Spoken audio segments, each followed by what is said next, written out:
The coffee cup shattered against the lab floor as Dr. Sarah Chen stared at her screen. Numbers scrolled past faster than her eyes could track, but she didn't need to read them all. She knew what they meant. "This can't be right," she whispered. The Deep Space Monitoring Station in Nevada had been her home for 3 years. Most nights she watched empty space and dreamed of finding something, anything, that would prove humanity wasn't alone. Tonight she almost wished she hadn't. The massive radio telescope outside hummed as it tracked something moving through the asteroid belt. Not a rock, not a comet. Something that was actively broadcasting on frequencies that shouldn't exist. Sarah's hands trembled as she reached for her phone. Director Harrison needed to see this immediately. "Sarah?" "It's 2 in the morning." Harrison's groggy voice came through the speaker. "Sir, you need to get down here right now. We've got incoming signals from something big." "How big?" Sarah looked at her readings again. The objects were still 3 days out, but already her instruments were picking up massive electromagnetic signatures. Whatever was heading toward Earth, it was the size of a small city. "Sir, I think we're about to have visitors." 20 minutes later, Director Harrison burst through the lab doors, his hair still messy from sleep. Behind him came Dr. Marcus Webb, the station's chief analyst, and Lieutenant Colonel Janet Torres from the nearby Air Force Base. "Show me," Harrison demanded. Sarah pulled up the main display. A 3D model of the solar system rotated slowly, with dozens of red dots moving in perfect formation toward the third planet from the sun. "They appeared at the edge of our sensor range 6 hours ago," Sarah explained. "I ran every diagnostic I could think of. This isn't equipment failure. These objects are real, they're massive, and they're heading straight for us." Colonel Torres leaned forward, studying the display. "How massive?" "Each one is roughly 2 kilometers long. There are 47 of them in total." The room fell silent. Dr. Webb was the first to speak. That's an invasion fleet." Sarah nodded grimly. "They're decelerating as they approach. Whatever propulsion system they're using, it's nothing like ours. Based on their current trajectory, they'll reach Earth orbit in 72 hours. Colonel Torres was already on her radio. "Command, this is Torres. I need a priority channel. To NORAD immediately." As Torres stepped away to make her call, Harrison grabbed Sarah's arm. "Are you absolutely certain these readings are accurate?" "I've checked everything 3 times. The signals are getting stronger by the hour. Director, these aren't natural objects, they're ships." Harrison ran his hands through his hair. "Alien ships." "Yes, sir." "Coming to Earth." "Yes, sir." Harrison looked at the display again, watching the red dots creep closer to their home world. God help us all. Chapter 2. The Revelation. The emergency meeting in Washington, D.C. was chaos. In the secured briefing room beneath the Pentagon, representatives from every major world power argued through video screens. The Secretary of Defense sat at the head of the table, her face pale as she listened to the reports flooding in from observatories around the globe. "The European Space Agency confirms the readings," announced Dr. Philippe Rousseau from the screen, on the left. 47 objects, definitely artificial, approaching Earth at incredible speed.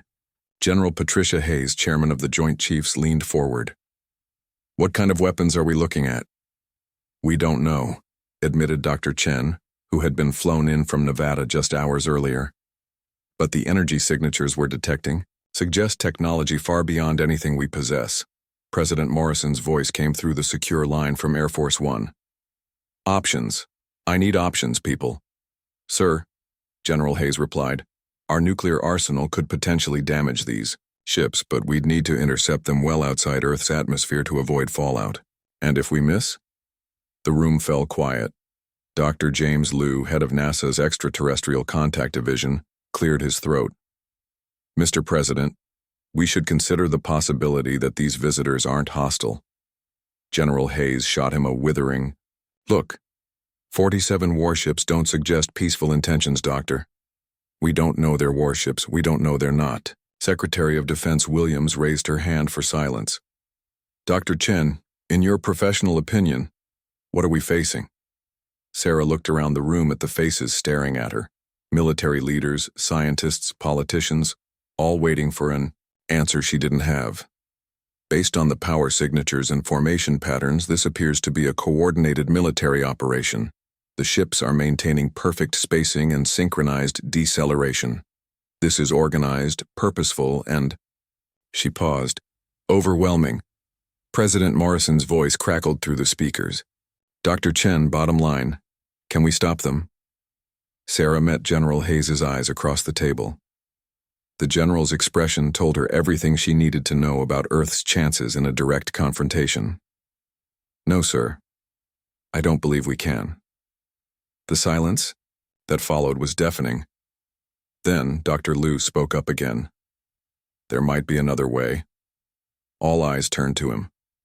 What are you thinking, James? Secretary Williams asked. We're assuming these ships are coming to conquer us. But what if we're wrong? What if we can find a way to communicate with them first? General Hayes slammed her hand on the table. Communicate? They're 3 days out from orbital insertion. We don't have time for diplomacy. We don't have firepower for war either, Liu shot back. If Dr. Chen is right and we can't stop them militarily, then communication might be our only option. President Morrison's voice cut through the argument.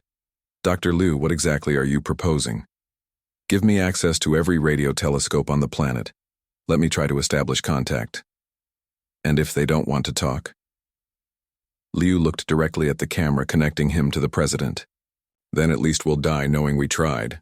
The president was quiet for a long moment. You have 12 hours, Dr. Liu.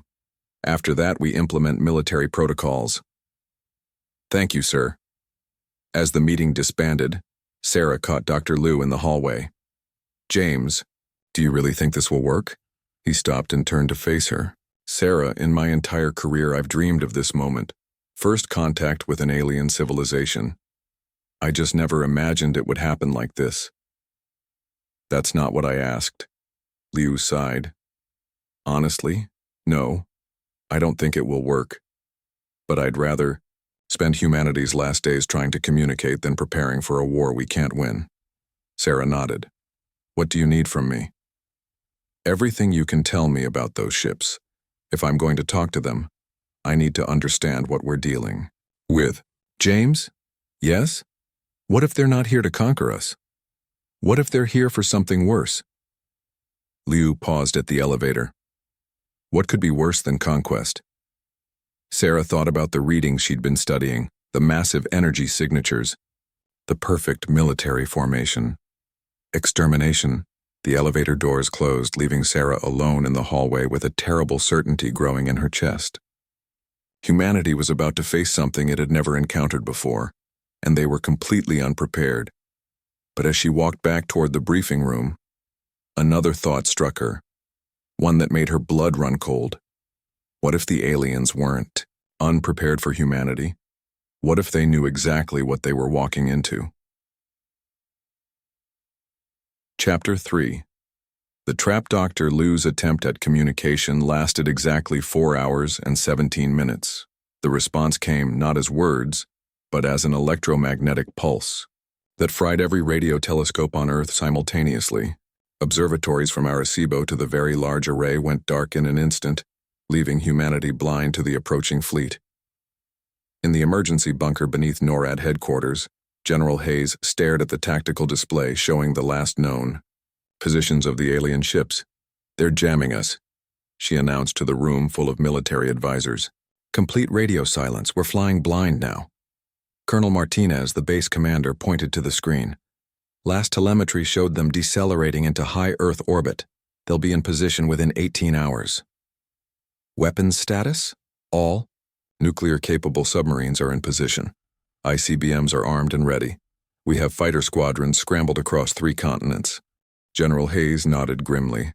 And our chances? Against technology that can knock out our entire communications grid with a single pulse? Colonel Martinez shook his head. We're throwing rocks at tanks, General. That's when Dr. Sarah Chen burst into the room, her security escort struggling to keep up. General, I need to speak with you immediately. Dr. Chen, this is a secured military briefing. The ships, Sarah interrupted. They're not what we think they are. General Hayes held up a hand to silence the room. Explain. Sarah was breathing hard, holding a tablet with data streaming across its screen. I've been analyzing the electromagnetic signatures from before the pulse. The power readings don't match warship configurations. What do you mean? These ships are generating energy patterns consistent with manufacturing equipment. Industrial-scale fabrication. They're not warships, General, they're factory ships. The room erupted in confused chatter until General Hayes called for silence. Factory ships for what purpose? Sarah's face went pale. I think they're here to strip mine the planet. Colonel Martinez leaned forward. Strip mine? Think about it. 47 massive ships with industrial capabilities. They shut down our communications to prevent coordination. They're not here to occupy Earth. They're here to dismantle it. General Hayes felt her stomach clench. How long would something like that take? Based on the energy output I recorded? If they're as efficient as their technology suggests? Sarah paused, running calculations on her tablet.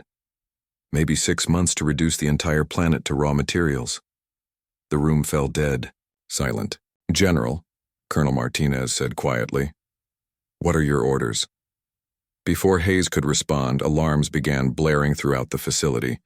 Red lights flashed as technicians scrambled to their stations. Report, Hayes shouted over the noise. Ma'am, we're detecting massive energy buildups in orbit. The ships are powering up some kind of weapon systems. Hayes rushed to the main tactical display. Even without their long-range sensors, local radar was picking up enormous energy signatures directly overhead. Time to weapons discharge? Unknown, ma'am.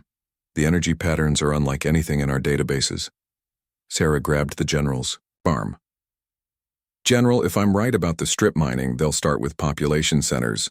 Maximum disruption with minimum resistance. All units, this is General Hayes. Execute Option 0 immediately.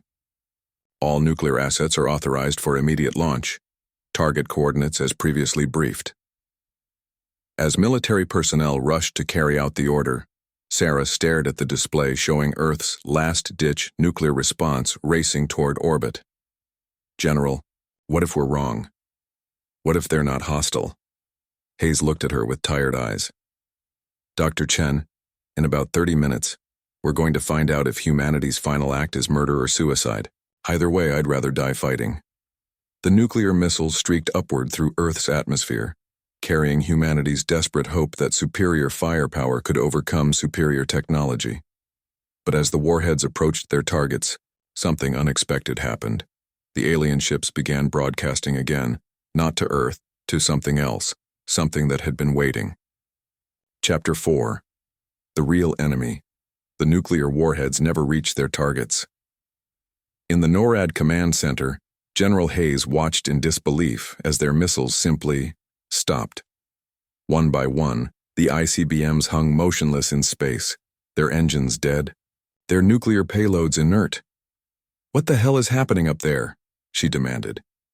Before anyone could answer, every screen in the facility flickered to life with an image that would haunt humanity forever. The alien ships were there, massive and imposing against the starfield. But they weren't attacking Earth. They were defending it. Around the fleet, space itself seemed to ripple and tear as something else emerged from what looked like holes in reality.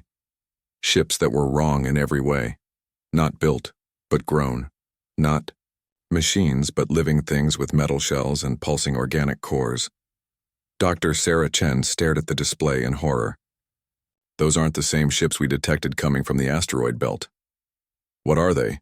General Hayes asked. I don't know, but they're fighting the ships we thought were invading us. On screen, beams of impossible energy lanced between the two fleets. The invasion force that humanity had feared was engaged in desperate battle with something far worse. Then, impossibly, a voice filled the command center. Clear, speaking perfect English, but with an accent that seemed to come from everywhere and nowhere. People of Earth, we apologize for our deception, but it was necessary. General Hayes grabbed the communications console. Who is this? Identify yourself. We are what you would call the Terran Colonial Defense Fleet. We are human. The command center erupted in chaos. Sarah grabbed the general's arm. That's impossible. Those ships are from the asteroid belt. The voice continued, calm despite the battle raging in orbit. We are your descendants, from approximately 800 years in your future. We came back to prevent the extinction of our species. Prove it, General Hayes demanded. Dr. Sarah Chen, born September 15, 2045 in San Francisco. Your grandmother's name was Li Wei. You have a scar on your left ankle from a bicycle accident when you were 7. You were wearing a blue dress with white flowers. Sarah's face went white. She had never told anyone about that dress. The entities we are fighting, the voice continued, are called the Harvest. They consume entire civilizations, strip worlds, bear and move on. They first attacked Earth in your year 2157. Humanity lost. General Hayes found her voice. If humanity lost, how are you here? Time travel is complicated. We managed to save a small population by fleeing to the outer system. We've spent centuries rebuilding, developing technology, waiting for the moment we could return and change history. On the displays, the battle in orbit was intensifying. The organic ships were numerous, their weapons terrible to behold, but the human fleet from the future fought with desperate precision. Why the deception? Sarah asked. Why let us think you were invading? Because the Harvest has scouts throughout this galaxy. If they detected us arriving to defend Earth, they would have sent 10 times the force we're fighting now. By appearing to be invaders ourselves, we drew them into an ambush. Are you winning? General Hayes asked. A pause. When the voice returned, it carried centuries of weariness. We're dying, but we're taking them with us. Sarah watched the display as one of the human ships exploded in a brilliant flash. How many ships do you have? We had 47. We now have 31. And them? They had over 300 when they emerged from quantum space. They now have approximately 240. The math was simple and terrible. The future humans were outnumbered 8-1. What can we do to help? General Hayes asked. You've already done it, General. Your nuclear missiles, while primitive by our standards, are armed with quantum-entangled warheads we planted in your arsenals during previous time incursions. When we activate them, they'll create cascade failures in the Harvest fleet's organic systems. Previous time incursions? This is not our first attempt to save Earth, General Hayes. It is our 43rd. The weight of that statement settled over the command center like a funeral shroud. What happened the other 42 times? Sarah whispered. We failed, but each failure taught us something new. This time, we know their weaknesses. This time, we have a chance. On screen, the battle reached its crescendo. The future human fleet, battered and burning, formed a protective ring around Earth. The Harvest ships pressed their attack, their organic weapons tearing through metal and energy shields alike. Then space itself seemed to pulse. Every nuclear warhead that had been stopped in orbit suddenly flared to life, not with the familiar fire of atomic fusion, but with something far more exotic. Waves of purple energy cascaded outward, washing over the Harvest fleet. The organic ships began to convulse and die. One by one, they fell silent and dark, their living components poisoned by quantum radiation that their biology couldn't process.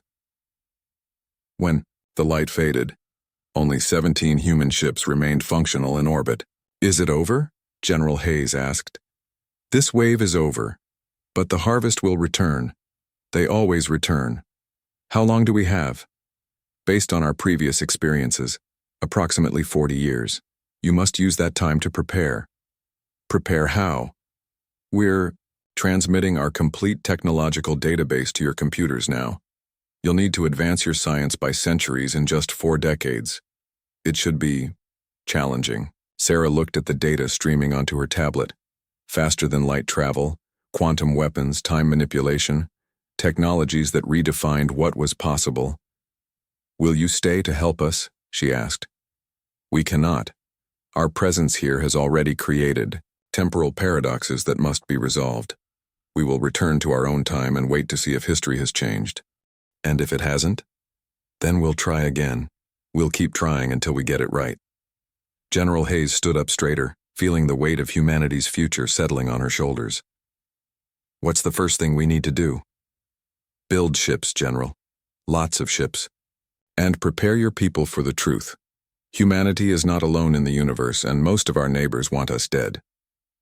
The future fleet began to fade, their ships becoming translucent as they prepared to return to their own timeline. One last thing, the voice said, growing fainter. Dr. Chen. Yes? In our timeline, you became the architect of humanity's first interstellar defense network. We're counting on you to do it again. And then they were gone, leaving behind only debris, data, and the terrible knowledge that Earth's real war was just beginning. Epilogue: The New Tomorrow. 6 months later, Dr. Sarah Chen stood in what had once been the Nevada Radio Telescope Facility.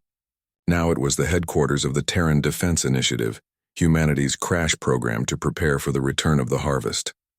The telescope itself had been repurposed, its massive dish now scanning space not for random signals, but for specific, quantum signatures that might herald the return of humanity's ancient enemy.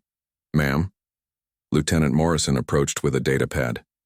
The latest reports from the construction sites. Sarah took the pad and scrolled through the information. Orbital shipyards were taking shape around Earth's moon. The first prototype warships based on future human technology were already in testing phases. Most importantly, a global government had formed with unprecedented speed, unified by the knowledge that humanity faced extinction. How many ships will we have ready when they return? She asked. If we maintain current production schedules, approximately 300 vessels of various classes. Still not enough to match what our descendants faced, but we'll have something they didn't. Ma'am? Sarah pointed to her computer screen, which showed a live feed from the Mars Colony construction project. We'll have dispersed populations, multiple worlds. Even if they take Earth, humanity will survive. Lieutenant Morrison nodded. The Jupiter station reports they're ahead of schedule on the deep space early warning arrays. Good. The more warning we have, the better our chances. Sarah walked to the window overlooking the transformed facility, where once she had worked alone in the night, searching for any sign of life among the stars. Now thousands of technicians, engineers, and military personnel worked around the clock preparing for war. The irony wasn't lost on her. She had always dreamed of first contact with alien life. She just hadn't expected it to come with a 40-year deadline for human survival. Her tablet chimed with an incoming message from the International Space Command. They'd detected quantum fluctuations near Proxima Centauri, possible signs of harvest scout ships beginning their long journey toward Earth. Sarah sighed and picked up her radio. All stations, this is Defense Command. Begin Protocol 7. We may have incoming.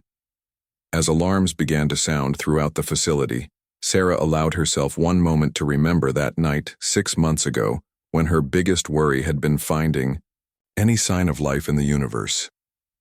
Now she knew the truth. The universe was full of life. Most of it wanted humanity dead. But thanks to their own descendants traveling back through time to save them, humanity finally had a fighting chance. The war for Earth's survival would be long and brutal. Many would die. Entire worlds might burn. But for the first time in 43 timelines, humanity knew what was coming, and they would be ready. Sarah looked up at the stars one more time, no longer wondering if humanity was alone. Instead, she wondered if they would still be there tomorrow. The countdown had begun. 39 years, 6 months, and counting until the harvest returned. Humanity's real test was just beginning.